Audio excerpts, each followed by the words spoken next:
Good morning, good afternoon, and good evening. Time check now is 12:28 AM na po ng umaga. Katatapos ko lang magtrabaho. 2 araw po akong hindi bumiyahe dahil medyo may overtime po sa trabaho namin. Sana po meron po akong mga nai-inspire na tao na magandang part-time po ito. Ako po pala ay based dito sa Canada, o sa may BC. Sana nag-enjoy kayo.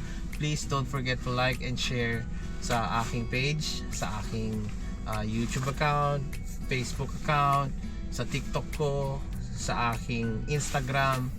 Salamat po sa inyong mga suporta. Let's grind!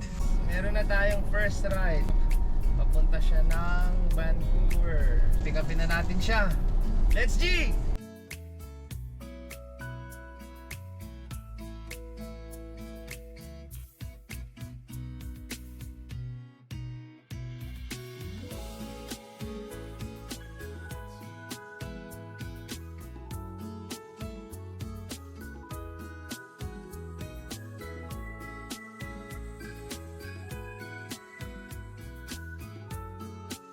First one complete.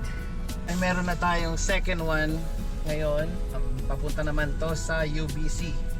Okay, tara, let's go!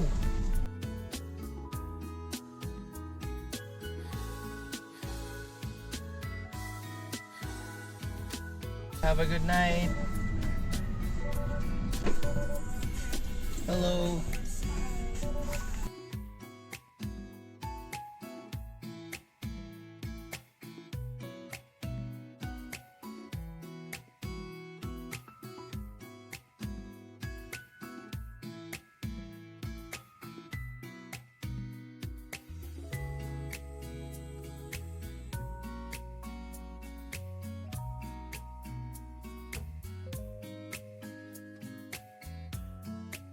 May nagpahabol na isa, which is malapit lang. So might as well kunin ko na. I'm about siguro 30 seconds away lang sa kanya papunta ng airport.